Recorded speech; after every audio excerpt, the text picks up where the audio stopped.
साथियों आज हमारा क्लास 6 के एनसीईआरटी का चैप्टर नंबर 2 है, ठीक है, जिसके अंतर्गत हम ग्लोब को पढ़ेंगे, ठीक है, जिसमें अक्षांश और देशांतर रेखाएं होती हैं, इनके बारे में भी पढ़ेंगे हम, ठीक है। देखिए इसमें क्या कह रहा है कि पिछले अध्याय में आप पढ़ चुके हैं कि हमारी पृथ्वी गोलाकार नहीं है। हमने बताया था ना, जो पिछले क्लास पिछले चैप्टर में जो चैप्टर नंबर 1 था उसमें बताया गया था कि जो पृथ्वी हमारी है वो ध्रुवों पे चपटी है, जैसे नॉर्थ पोल हुआ, साउथ पोल हुआ, यहाँ पे चपटी है, ठीक है, और बीच में उभरी हुई है, ठीक है। तो वही बात यहाँ पे बता रहा है कि पिछले अध्याय में आप पढ़ चुके हैं कि हमारी पृथ्वी जो है ना गोलाकार नहीं है, या उत्तर एवं दक्षिणी ध्रुवों पर थोड़ी चपटी है और मध्य में थोड़ी उभरी है, ठीक है। आगे कह रहा है, क्या आप कल्पना कर सकते हैं कि यह कैसे दिखती होगी, ठीक है। इस संबंध में जानकारी प्राप्त करने के लिए आप अपनी कक्षा में सावधानी पूर्वक ग्लोब को देखिए। ये जो ग्लोब दिया गया है इसकी बात कर रहा है। ग्लोब पृथ्वी का लघु रूप में से एक वास्तविक प्रतिरूप है, ठीक है। ग्लोब क्या होता है, जैसे पृथ्वी है ना, लघु मीन्स छोटा होता है, ठीक है। तो पृथ्वी का ही छोटा भाग मतलब एक लघु रूप उसका है, ठीक है, पृथ्वी का ही लघु रूप है। तो वही कह रहा है ग्लोब जो है पृथ्वी का लघु रूप में से एक वास्तविक प्रतिरूप है, ठीक है। अब कह रहा है ग्लोब जो है विभिन्न प्रकार के होते हैं। देखिए कौन कौन से होते हैं। ग्लोब विभिन्न आकार एवं प्रकार के होते हैं। कुछ तो बड़े ग्लोब होते हैं। अब जो बड़े ग्लोब हो गए उनको हम एक स्थान से दूसरे स्थान पर ले नहीं जा पाएंगे, भाई दिक्कत होगी। तो वही कह रहा है कि जो बड़े ग्लोब होते हैं ना, उन्हें आसानी से एक स्थान से दूसरे स्थान पर नहीं ले जाया जा सकता, ठीक है। और अगर बात करें आगे हम, जैसे पॉकेट ग्लोब होता है, ठीक है, जो पॉकेट ग्लोब, ठीक है, जो पॉकेट में रखने योग्य होते हैं, छोटे ग्लोब अथवा गुब्बारे जैसे ग्लोब जिनमें हवा भरी जा सकती है, इनको आसानी से एक स्थान से दूसरे स्थान पर ले जाया जा सकता है। तो ग्लोब के बारे में क्या बताया कि ग्लोब जो होते हैं, कुछ बड़े ग्लोब होते हैं। जो बड़े ग्लोब होते हैं उनको आसानी से एक स्थान से दूसरे स्थान पर नहीं ले जाया जा सकता, लेकिन जो पॉकेट में रखने योग्य छोटे ग्लोब या अथवा गुब्बारे जैसे जो ग्लोब होते हैं जिनमें हवा भरी जाती है, इनको आसानी से एक स्थान से दूसरे स्थान पर ले जाया जा सकता है, राइट। अब आगे क्या कह रहा है, आगे कह रहा है कि ग्लोब स्थिर नहीं होते हैं। जो ग्लोब होता है वो स्थिर नहीं होता है, उसे उसी प्रकार घुमाया जा सकता है जैसे कुम्हार का पहिया या लट्टू घूमता है। जैसे कुम्हार जब मिट्टी का बर्तन जब बनाता है ना, जो उसका पहिया गोल गोल घूमता है, या फिर जैसे लट्टू घूमता है, तो वही कह रहा है कि ग्लोब जो होता है वो स्थिर नहीं होता है, उसको जैसे कुम्हार का पहिया हुआ या लट्टू हुआ उसकी भांति वो घुमा सकते हैं उसको, ठीक है। ग्लोब पर देशों, महाद्वीपों तथा महासागरों को उनको सही आकार में दिखाया जाता है। जो ग्लोब होते हैं ना, उन पे क्या होता है कि देशों को, महाद्वीपों को और महासागरों को सही आकार में हम क्या कर सकते हैं, दिखा सकते हैं, राइट। आगे कह रहा है कि पृथ्वी के समान किसी गोले पर किसी बिंदु की स्थिति का वर्णन करना कठिन है, ठीक है। अब प्रश्न यह उठता है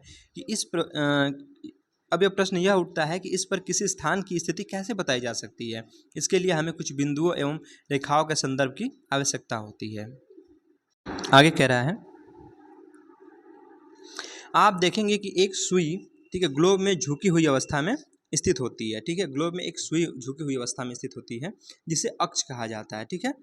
ग्लोब पर वे दो बिंदु जिनसे होकर सुई गुजरती है उत्तर तथा दक्षिणी ध्रुव होते हैं, ठीक है। ग्लोब को इस सुई के चारों ओर पृथ्वी की भांति पश्चिम से पूर्व की ओर घुमाया जा सकता है। अच्छा, पृथ्वी की गति कैसी है? पृथ्वी साथी जो हमारी पश्चिम दिशा से लेकर पूर्व दिशा की ओर गति करती है, तो वही कह रहा है कि ग्लोब को भी हम पश्चिम से पूर्व दिशा की ओर पृथ्वी की भांति घुमा सकते हैं, ठीक है। लेकिन याद रखें इन दोनों में एक अंतर है। पृथ्वी पर वास्तव में ऐसी कोई सुई नहीं होती, यह अपने अक्ष पर चारों ओर घूमती है। कौन? पृथ्वी, जो एक काल्पनिक रेखा है, ठीक। एक अन्य काल्पनिक रेखा भी ग्लोब को दो बराबर भागों में बांटती है। इसके बारे में आगे चर्चा करेंगे। तो सबसे पहले देखिए कि ग्लोब के बारे में क्या बताया था कि कुछ ग्लोब बड़े होते हैं, उन्हें बताया ना, जिनको एक स्थान से दूसरे स्थान पर आसानी से नहीं ले जाया जा सकता।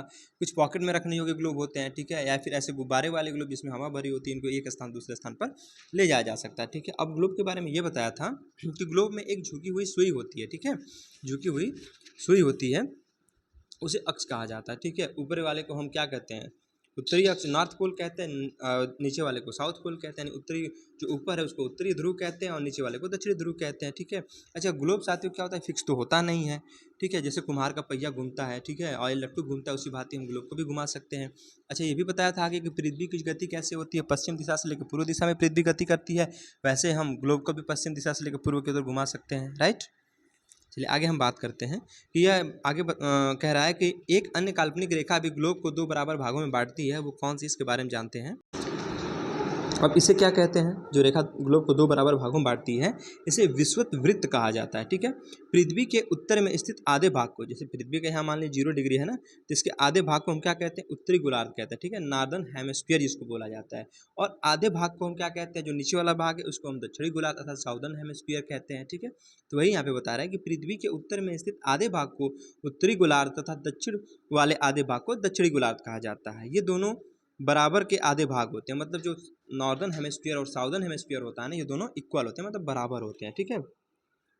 इस प्रकार विषुवत वृत्त पृथ्वी पर एक काल्पनिक वृत्त बनाती है एवं यह पृथ्वी पर विभिन्न स्थानों की स्थिति बताने का सबसे महत्वपूर्ण संदर्भ बिंदु है। विषुवत वृत्त से ध्रुवों तक स्थित सभी समांतर वृत्तों को अक्षांश रेखाएं कहा जाता है, ठीक है। अक्षांशों को अंश में मापा जाता है, ठीक है, 1 अंश 2 अंश 3 अंश ऐसे करके।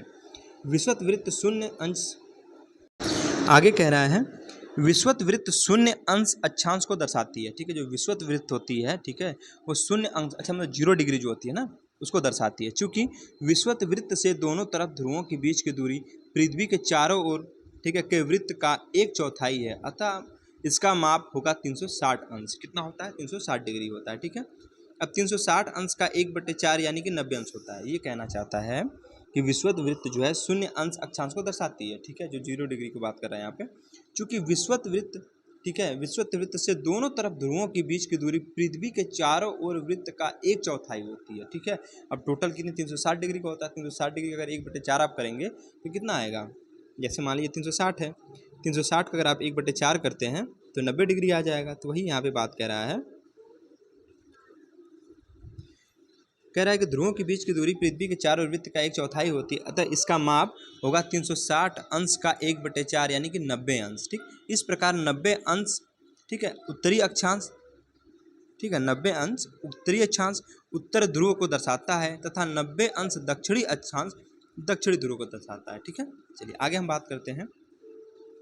कह रहा है इस प्रकार विषुवत वृत्त के उत्तर की सभी समांतर रेखाओं को उत्तरी अक्षांश कहा जाता है तथा विषुवत वृत्त के दक्षिण स्थित सभी समांतर रेखाओं को दक्षिणी अक्षांश कहा जाता है, ठीक है।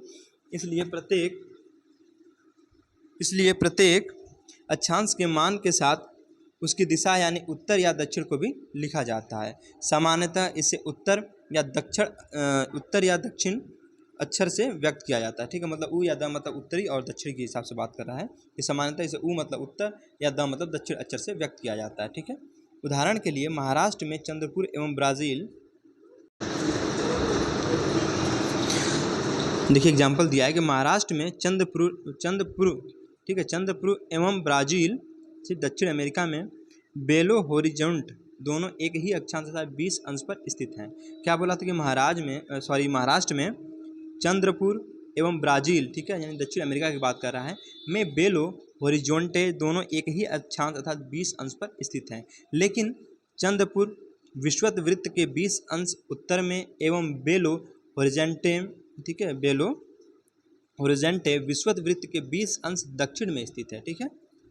इसलिए हम कह सकते हैं कि चंद्रपुर 20 डिग्री उत्तरी अक्षांश पर तथा बोलो होरिजेंटे 20 डिग्री दक्षिणी अक्षांश पर स्थित है, राइट। चित्र 2.2 से स्पष्ट है कि जैसे जैसे हम विषुवत वृत्त से दूर जाते हैं अक्षांशों का आकार घटता जाता है। देखिए ये क्या हमारा है, ये 0 डिग्री है, ठीक है, इसी की बात कर रहा है। विषुवत वृत्त इसी को कहते हैं ना, ये 0 डिग्री है। अब ये हमारा क्या है, ये नॉर्दर्न हेमिस्फीयर है और ये हमारा क्या, ये साउदर्न हेमिस्फीयर है, ठीक है। ये देखिए हमारा नॉर्थ पोल है उत्तरी ध्रुव और ये साउथ पोल है दक्षिणी ध्रुव, ठीक है। ये है उत्तरी शीत कटिबंध, ये वाला जो क्षेत्र है इसको हम बोलते हैं उत्तरी शीत कटिबंध, ठीक। ये उत्तरी शीतोष्ण कटिबंध, ठीक है। और ये हमारी क्या है, कर्क रेखा जाती है। 23.5 डिग्री उत्तर में कौन सी हमारी है, कर्क रेखा है। वैसे 23.5 डिग्री दक्षिण में कौन सी हमारी है, मकर रेखा है, ठीक है। और ये हमारी कौन सी है, 0 डिग्री है।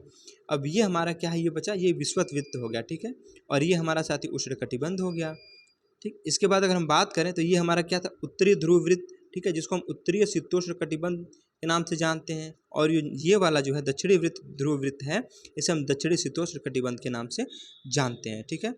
अच्छा यहाँ पे था उत्तरी शीत कटिबंध, तो यहाँ पे कौन सा है, दक्षिणी शीत कटिबंध है, राइट। यहाँ पे 66.5 डिग्री दक्षिण में है, 66.5 डिग्री उत्तर में है, ठीक है। तो उत्तरी शीत कटिबंध कितना है, 66.5 डिग्री उत्तर में, और दक्षिणी शीत कटिबंध 66.5 डिग्री दक्षिण में है, राइट।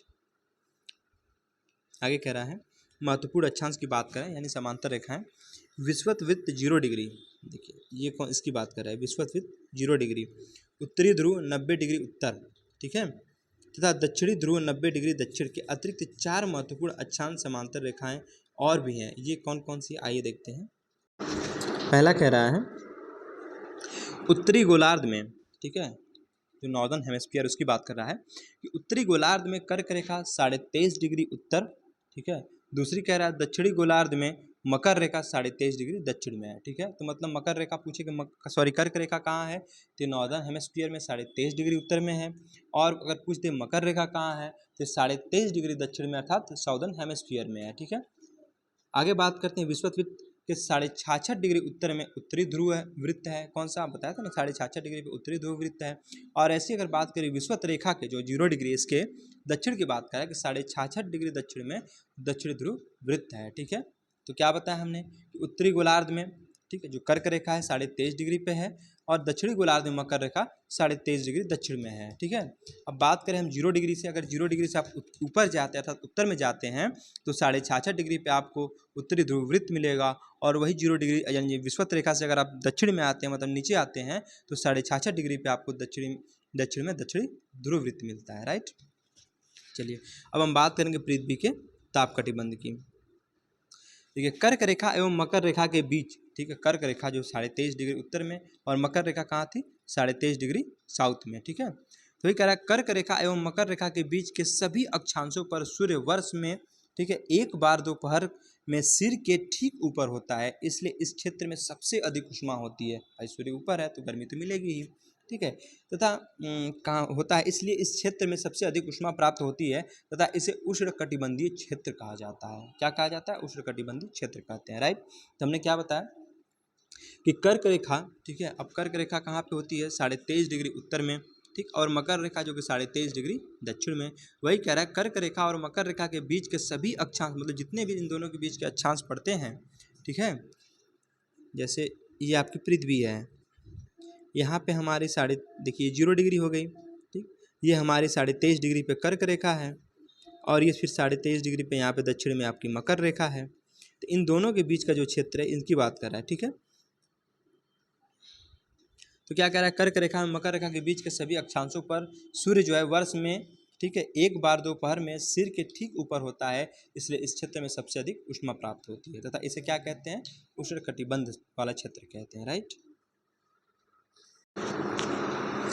आगे कह रहा है कर्क रेखा तथा मकर रेखा के, ठीक है, कर्क रेखा तथा मकर रेखा के बाद किसी भी अक्षांश पर दोपहर का सूर्य कभी भी सिर के ऊपर नहीं होता है, ठीक है। क्या कह रहा है कि कर्क रेखा तथा मकर रेखा के बाद, अब कर्क रेखा और मकर रेखा के बीच में बताया ना, सूर्य जो हमेशा क्या होता है, मतलब एक बार दिन में क्या होता है, सर के ऊपर होता है, ठीक है, जिसे हम उष्णकटिबंधीय क्षेत्र कहते हैं। लेकिन अगर हम कर्क रेखा और मकर रेखा के बाद की बात करें तो किसी भी अक्षांश पर दोपहर का सूर्य कभी भी सिर के ऊपर नहीं होता है, ठीक है। ध्रुव की तरफ सूर्य की किरणें तिरछी होती हैं, ठीक है, जो नॉर्थ पोल और साउथ पोल होते हैं उसकी बात कर रहा है कि ध्रुवों की तरफ जो होता है ना, सूर्य की किरणें कैसे तिरछी होती हैं। इस प्रकार उत्तरी गोलार्ध में कर्क रेखा एवं उत्तर ध्रुव वृत्त तथा दक्षिणी गोलार्ध में मकर रेखा एवं दक्षिणी ध्रुव वृत्त के बीच वाले क्षेत्र का तापमान मध्यम रहता है, इसलिए इन्हें शीतोष्ण कटिबंध कहते हैं। अब 66.5 डिग्री की बात कर रहे हैं यहाँ पे, ठीक है, 66.5 डिग्री उत्तर में आप जाएंगे तो क्या मिलेगा आपको, और 66.5 डिग्री आप दक्षिण में जाएंगे तो आपको क्या मिलेगा बताए थे, उसी की बात कर रहे हैं यहाँ पे कि कर्क रेखा और मकर रेखा के बाद, ठीक है, 23.5 डिग्री नॉर्थ और 23.5 डिग्री साउथ के बाद की बात कर रहा है कि कर्क रेखा और मकर रेखा के बाद किसी भी अक्षांश पर दोपहर का सूर्य कभी भी सिर के ऊपर नहीं होता है, ठीक है। ध्रुव की तरफ अगर जाते हैं आप तो सूर्य की किरणें वो कैसे तिरछी पड़ती हैं। इस प्रकार उत्तरी गोलार्ध में, ठीक है, जो उत्तरी नॉर्दर्न हेमिस्फीयर है में कर्क रेखा एवं उत्तरी ध्रुव, ठीक, उत्तरी ध्रुव वृत्त मतलब 66.5 डिग्री की बात कर रहा है, ठीक है। उत्तरी गोलार्ध में कर्क रेखा एवं उत्तरी ध्रुव वृत्त तथा दक्षिणी गोलार्ध में मकर रेखा एवं दक्षिणी ध्रुव वृत्त मतलब जो 66.5 डिग्री साउथ में है, ठीक है, बीच वाले क्षेत्र का तापमान क्या होता है, मध्यम रहता है, इसलिए इन्हें शीतोष्ण कटिबंध कहा जाता है। आगे क्या कह रहा है, उत्तरी गोलार्ध में उत्तर ध्रुव वृत्त एवं उत्तरी ध्रुव तथा दक्षिणी गोलार्ध में दक्षिणी ध्रुव वृत्त एवं दक्षिणी ध्रुव के बीच में के क्षेत्र में ठंड बहुत होती है, क्योंकि यहाँ सूर्य क्षितिज से ज़्यादा ऊपर नहीं जा पाता, ठीक है, इसलिए ये शीत कटिबंध कहलाते हैं। जो लास्ट वाले जो पोल के आसपास वाले क्षेत्र उनकी बात कर रहा है। कह रहा है उत्तरी गोलार्ध में उत्तर ध्रुव वृत्त है ना, उत्तरी ध्रुव वृत्त एवं उत्तरी ध्रुव तथा दक्षिणी गोलार्ध में दक्षिणी ध्रुव वृत्त एवं दक्षिणी ध्रुव के बीच के क्षेत्र में ठंड बहुत होती है, क्योंकि वहाँ सूर्य की किरणें तिरछी पहुँचती हैं, बताए थे पोल पे, ठीक है, इसीलिए। अब क्योंकि यहाँ सूर्य क्षितिज से ज़्यादा ऊपर नहीं आ पाता, इसलिए ये शीत कटिबंध कहलाते हैं, मतलब वहाँ पर ठंडी ज़्यादा पड़ती है। अब हम बात करेंगे देशांतर रेखा की। देशांतर रेखा होती क्या है, देखिए बात करते हैं देशांतर रेखा की। तो ये सब हमारी जो है ये सब क्या है, ये सब देशांतर रेखाएं हैं, ठीक है, इनकी बातें कर रहा है यहाँ पे। कह रहा है किसी स्थान की स्थिति को बताने के लिए, ठीक है, किसी स्थान की स्थिति को बताने के लिए उस स्थान के अक्षांश के अतिरिक्त कुछ और जानकारियों की आवश्यकता भी होती है। आप देख सकते हैं कि प्रशांत महासागर में स्थित, ठीक है, टोंगा द्वीप एवं हिंद महासागर में स्थित मॉरिशस द्वीप एक ही अक्षांश अर्थात 20 डिग्री दक्षिणी पर स्थित हैं। उनकी सही स्थिति जानने के लिए यह पता करना होगा कि उत्तर ध्रुव को दक्षिण ध्रुव से जोड़ने वाले संदर्भ रेखा से पूर्व या पश्चिम की ओर इन स्थानों की दूरी कितनी है, ठीक है। इन संदर्भ को देशांतरीय याम्योत्तर रेखाएं कहते हैं। देशांतर रेखा के बारे में क्या बताएं, किसी स्थान की स्थिति को बताने के लिए उस स्थान के अक्षांश के अतिरिक्त, मतलब जो अक्षांश रेखाएं थी उनके अतिरिक्त और कुछ और जानकारी की आवश्यकता भी होती है। आप देख सकते हैं कि उसी कह रहे प्रशांत महासागर में से जो टोंगा द्वीप है एवं हिंद महासागर, ठीक है, जो इंडियन ओशियन है, ठीक है, हिंद महासागर में स्थित मॉरिशस द्वीप एक ही अक्षांश पर स्थित हैं। उनकी सही स्थिति जानने के लिए यह पता करना होगा कि उत्तर ध्रुव को दक्षिण ध्रुव से जोड़ने वाली, जो उत्तरी ध्रुव है उसको दक्षिणी ध्रुव से जोड़ने वाली संदर्भ रेखा से पूर्व या पश्चिम की ओर इन स्थानों की कितनी दूरी है। इन संदर्भ रेखाओं को देशांतरी याम्योत्तर कहते हैं, ठीक है। आगे कह रहा है उनके बीच की दूरी को देशांतर के अंशों में मापा जाता है। प्रत्येक अंश को मिनट में तथा मिनट को सेकंड में विभाजित किया जाता है। क्या कह रहा है यहाँ पे कि प्रत्येक मापा जाता है, प्रत्येक अंश को, जो अंश है, को मिनट में तथा मिनट को सेकंड में विभाजित किया जाता है। ये अर्धवृत्त हैं तथा उनके बीच की दूरी ध्रुवों की तरफ बढ़ने पर घटती जाती है, ठीक है। कहाँ, जब ध्रुवों की तरफ बढ़ेंगे तो क्या होगी, दूरी घटती जाती है, ठीक है। आगे कह रहा है एवं ध्रुवों पर शून्य हो जाती है, जो पोल्स होते हैं ना, पोल्स, ठीक है, जैसे नॉर्थ पोल साउथ पोल, वहाँ पे शून्य हो जाती है, ठीक। जहाँ सभी देशांतर याम्योत्तर आपस में मिलती हैं, ठीक है, यहाँ पे सब, जैसे देखिए यहाँ पे है ना, इसकी बात कर रहे हैं, यहाँ पे सारी देशांतर रेखाएं मिल रही हैं, तो इसी पे कह रहा है कि यहाँ पे शून्य हो जाती है, ठीक है ना। आगे कह रहा है अक्षांश, ठीक है, अक्षांश रेखाओं से भिन्न सभी देशांतरी याम्योत्तरों की लंबाई समान होती है, इसलिए इन्हें सिर्फ मुख्य संख्याओं में व्यक्त करना कठिन था। तब सभी देशों ने निश्चय किया कि ग्रीनविच, जहाँ ब्रिटिश राजकीय वेधशाला स्थित है, से गुजरने वाली याम्योत्तर से पूर्व और पश्चिम की ओर गिनती शुरू की जाए। इस याम्योत्तर को प्रमुख याम्योत्तर कहते हैं। इसका मान 0 डिग्री देशांतर है, ठीक, तथा यहाँ से हम 180 डिग्री पूर्व तथा 180 डिग्री पश्चिम तक गणना कर सकते हैं। जैसे मान लीजिए ये कह रहा है कि यहाँ ये 0 डिग्री है, ठीक है, इससे आगे जाएंगे 180 डिग्री पूर्व में और 180 डिग्री पश्चिम, ऐसे इसकी बात कर रहा है। आगे कह रहा है प्रमुख याम्योत्तर तथा 180 डिग्री याम्योत्तर मिलकर पृथ्वी को दो समान भागों में, ठीक है, क्या कह रहा है कि प्रमुख याम्योत्तर तथा, ठीक है, जो प्रमुख याम्योत्तर है तथा 180 डिग्री याम्योत्तर मिलकर पृथ्वी को दो समान भागों में पूर्वी गोलार्ध एवं पश्चिमी गोलार्ध में बांटते हैं, ठीक है। ये यहाँ से ये पूर्वी गोलार्ध, ये पश्चिमी गोलार्ध। इसलिए किसी स्थान के देशांतर के आगे पूर्व के लिए, ठीक, अक्षर पू मतलब पूर्व, ठीक है, इसकी बात कर रहा है, तथा पश्चिम के लिए अक्षर प यानी से पश्चिम का उपयोग करते हैं। यह जानना रोचक होगा कि 180 डिग्री पूर्व और 180 डिग्री पश्चिम याम्योत्तर रेखा जो है ना, एक ही रेखा पर स्थित हैं, राइट। आगे कह रहा है अब ग्लोब पर अक्षांश रेखाओं एवं देशांतरी याम्योत्तर के द्वारा बनी ग्रिड को देखो। अगर आपको किसी स्थान के अक्षांश एवं देशांतर की सही जानकारी हो तो ग्लोब पर आप उस स्थान का पता आसानी से लगा सकते हैं। अब हम बात करते हैं देशांतर और समय की। समय को मापने का सबसे अच्छा साधन पृथ्वी, चंद्रमा एवं ग्रहों की गति है, ठीक है। समय को मापने का सबसे अच्छा साधन क्या है, पृथ्वी, चंद्रमा एवं ग्रहों की गति। सूर्योदय एवं सूर्यास्त प्रतिदिन होता है, ठीक है। ये सूर्योदय होता है ईस्ट में, वेस्ट में सूर्यास्त होता है, उसी की बात कर रहा है। तो सूर्योदय एवं सूर्यास्त प्रतिदिन होता है, अतः स्वाभाविक ही है कि यह पूरे विश्व में समय निर्धारण का सबसे अच्छा साधन है। स्थानीय समय का अनुमान सूर्य के द्वारा बनने वाली परछाई से लगाया जा सकता है, जो दोपहर में सबसे छोटी एवं सूर्योदय तथा सूर्यास्त के समय सबसे लंबी होती है, राइट। आगे कह रहा है ग्रीनविच पर स्थित प्रमुख याम्योत्तर पर सूर्य जिस समय आकाश के सबसे ऊंचे बिंदु पर होगा उस समय याम्योत्तर पर स्थित सभी स्थानों पर दोपहर होगा, ठीक है। जब सूर्य जब टॉप पे होगा ना, सबसे ऊपर, तो वही कह रहा है कि उस समय याम्योत्तर पर स्थित सभी स्थानों पर दोपहर होगा, ठीक है।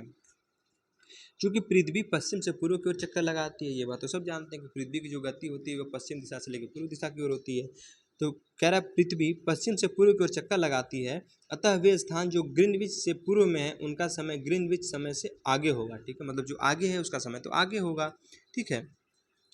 तथा जो पश्चिम में है मतलब जो पीछे, अब आगे देखिए इधर ईस्ट होता है, ठीक है, इनका समय आगे होगा, यहाँ 0 डिग्री की बात करा यहाँ पे, ठीक है, और याम्योत्तर रेखा की बात करें ना, 0 डिग्री याम्योत्तर जो है, और इसके जो पश्चिम में है, ठीक है, वेस्ट में, इनका समय क्या होगा, पीछे होगा, इनका समय आगे होगा, ठीक है।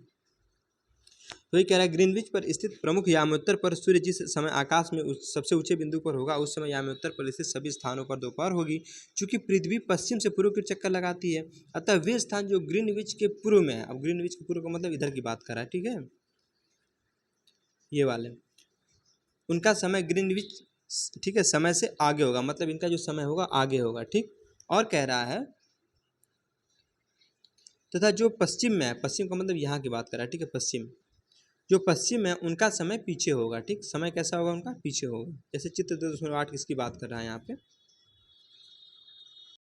देखिए आगे क्या कह रहा है, आगे कह रहा है कि समय के अंतर की दर, ठीक है, समय के अंतर की दर की गणना निम्नलिखित विधि से की जा सकती है, कुछ विधि बता रहा है। देखिए पृथ्वी लगभग 24 घंटे में अपने अक्ष पर 360 डिग्री घूम जाती है, मतलब हम जानते हैं कि जो पृथ्वी हमारी है 24 घंटे में अपने अक्ष पर 360 डिग्री घूम जाती है, ठीक है, वही बात कर रहा है। अर्थात 1 घंटे में 15 डिग्री, ठीक है, 1 घंटे में 15 डिग्री एवं 4 मिनट में 1 अंश घूमती है, ठीक है। तो क्या कहें, पृथ्वी लगभग 24 घंटे में अपने अक्ष पर 360 डिग्री घूमती है, अर्थात 1 घंटे में 15 डिग्री, ठीक है, यानी 360/24 करेंगे तो 15 निकल के आएगा, ठीक है, एवं 4 मिनट में 1 अंश घूमती है। इस प्रकार जब ग्रीनविच में दोपहर के 12 बजते हैं तब ग्रीनविच से 15 डिग्री पूर्व, मतलब ईस्ट की बात कर रहा है, ठीक है, इसमें समय क्या होगा, 15 डिग्री गुणे 4 कर देंगे हम, ठीक है, यानी 60 मिनट, अर्थात 1 घंटा की बात कर रहा है। तो ग्रीनविच के समय से 1 घंटा आगे, अर्थात वहाँ दोपहर का 1 बजा होगा, ठीक है, जब यहाँ 12 बजेगा तो वहाँ पे क्या होगा, 1 बजा होगा, ये बात बता रहा है, ठीक है। लेकिन ग्रीनविच से 15 डिग्री पश्चिम, ये तो 15 डिग्री पूर्व की बात कर रहा था, कह रहा है ग्रीनविच से 15 डिग्री पश्चिम का समय ग्रीनविच समय से 1 घंटा पीछे होगा, यानी वहाँ सुबह के 11 बजे होंगे, मतलब जब ग्रीनविच में 12 बजे होंगे तो जिसके पश्चिम में जो होगा ना 1 घंटा जब पीछे होगा तो वहाँ पे 11 बजे होंगे, और जो पूर्व में होगा 1 घंटा आगे होगा, ठीक है, 15 डिग्री की बात कर रहा है यहाँ पे, तो आगे होगा तो वहाँ पे क्या, अगर यहाँ 12 बजेंगे तो वहाँ 1 बजेगा, जो पूर्व में होगा, और जो पश्चिम में होगा यहाँ 12 बजेगा तो वहाँ पे 1 घंटा पीछे अर्थात 11 बज रहा होगा, वही बात बता रहे हैं यहाँ पे। इसी प्रकार जब ग्रीनविच पर दोपहर के 12 बजे होंगे उस समय 180 डिग्री पर मध्य रात्रि होगी, क्या होगी, मध्य रात्रि होगी, राइट। किसी भी स्थान पर जब सूर्य आकाश में अपने उच्चतम बिंदु पर होता है दोपहर में उस समय घड़ी के दिन के 12 बजते हैं, ठीक है, जब सूर्य जो अपने टॉप पे होता है तो उस समय क्या होता है, घड़ी में 12 बजते हैं। इस प्रकार घड़ी के द्वारा दिखाया गया समय, ठीक है, दिखाया गया समय उस स्थान का स्थानीय समय होगा। आगे कह रहा है इस प्रकार घड़ी के द्वारा दिखाया गया समय उस स्थान का स्थानीय समय होगा। आप देख सकते हैं कि दिए गए देशांतर याम्योत्तर पर सभी स्थानों का स्थानीय समय समान है, राइट। अच्छा, एक क्वेश्चन ये कर रहा है कि देखिए हम मानक समय क्यों मानते हैं, अलग अलग याम्योत्तर पर स्थित स्थानों के स्थानीय समय में अंतर, ठीक है, आगे क्या कह रहा है कि अलग अलग याम्योत्तर पर स्थित स्थानों के स्थानीय समय में अंतर क्या होता है, अंतर होता है। जैसे उदाहरण के लिए बहुत से देशांतरों से होकर गुजरने वाली रेलगाड़ियों के लिए समय सारणी तैयार करना कठिन होगा। भारत में, ठीक है, भारत में गुजरात के द्वारका तथा असम के डिब्रूगढ़ के स्थानीय समय में लगभग 1 घंटा 45 मिनट का अंतर होगा, ठीक है। क्या बता रहा है कि गुजरात, भारत में गुजरात के, ठीक है, ये गुजरात है, यहाँ गुजरात हो गया, तो भारत के गुजरात के द्वारका तथा असम, ठीक है, असम के डिब्रूगढ़, असम यहाँ की बात कर रहा है, कि स्थानीय समय में लगभग 1 घंटा 45 मिनट का अंतर होता है, ठीक है, इनमें 1 घंटा 45 मिनट का अंतर होता है, ठीक है। इसलिए यह आवश्यक है कि देश के मध्य भाग से गुजरने वाली, ठीक है, किसी याम्योत्तर के स्थानीय समय को देश का मानक समय माना जाए, राइट। इस याम्योत्तर रेखा के स्थानीय समय को पूरे देश का मानक समय माना जाता है। भारत में 82.5 डिग्री, इसकी बात कर रहा है, ठीक है, भारत में 82.5 डिग्री पूर्वी को मानक याम्योत्तर माना गया है, मतलब जो हमारा इसको है 82.5 डिग्री पूरब को, इसको हम क्या करते हैं, अपना मानक समय रेखा मान लिए, ठीक है। इस याम्योत्तर के स्थानीय समय को पूरे देश का मानक समय माना जाता है। इसे भारतीय मानक समय के नाम से जाना जाता है। राइट, आगे कह रहा है कबीर भोपाल के निकट एक छोटे से नगर में रहता है। कोई कबीर नाम का व्यक्ति है, वो भोपाल के निकट, ठीक है, भोपाल कहाँ, मध्य प्रदेश में, के निकट एक छोटे से नगर में रहता है। वह अपने मित्र आलोक से कहता है कि वे लोग आज रात्रि में नहीं सो पाएंगे। ठीक है, तो क्या कहता है कि वे लोग आज रात्रि में नहीं सो पाएंगे। भारत एवं इंग्लैंड के बीच एक क्रिकेट मैच लंदन में 2 बजे अपराह्न में, आगे क्या कहता है, भारत एवं इंग्लैंड के बीच एक क्रिकेट मैच लंदन में 2 बजे अपराह्न, मतलब सुबह 2 बजे अपराह्न की बात कर रहा है, 2 बजे अपराह्न में शुरू होगा। अर्थात भारत के समयानुसार मैच जो है शाम के 7:30 बजे शुरू होगा। ये क्या समय का डिफरेंस है, इसलिए यहाँ पे ऐसे बता रहा है। ठीक है, अर्थात भारत के समयानुसार मैच शाम के 7:30 बजे शुरू होगा तथा देर रात्रि में समाप्त होगा। ठीक है, क्या आप जानते हैं कि भारत एवं इंग्लैंड के बीच समय में क्या अंतर है? देखिए, भारत ग्रीनविच के 82.5 डिग्री, ठीक है, 82°30' पूर्व में स्थित है। ठीक है, तथा यहाँ का समय ग्रीनविच समय से 5.5 घंटा आगे है। जो ये ग्रीनविच समय है ना, यहाँ से 5.5 घंटा आगे किसका, भारत का समय है। राइट, इसलिए जब लंदन में दोपहर के 2 बजे होंगे, भाई दोपहर में 2 बजे होंगे, ठीक है, अब 2 में आप 5.5 जोड़ दीजिए, 2 में 5.5 घंटा, मतलब क्या हो गया, 7:30 बज गया आपका। तो वही बात बता रहा है कि दोपहर के जब 2 बजे होंगे तब भारत में शाम के 7:30 बजे होंगे। राइट, कुछ देशों का देशांतरी विस्तार अधिक होता है, जिसके कारण वहाँ एक से अधिक मानक समय रेखाएं होती है। जैसे भारत में तो अपनी एक मानक समय रेखा है, जो बहुत सारे देश ऐसे भी होते हैं जहाँ पे एक से अधिक मानक समय रेखा है। जैसे उदाहरण के लिए हम बात करें, जैसे रूस में 11 मानक समयों को अपनाया गया है। ठीक है, जो रूस है, रूस तो काफ़ी बड़ा देश है। ठीक है, तो वही कह रहा है कि रूस में 11 मानक समयों को अपनाया गया है। पृथ्वी को एक घंटे वाले 24 समय क्षेत्रों में बांटा गया है। इस प्रकार प्रत्येक समय क्षेत्र 15 अंश देशांतरीय, ठीक है, 15 अंश देशांतर तक के क्षेत्र को घेरता है।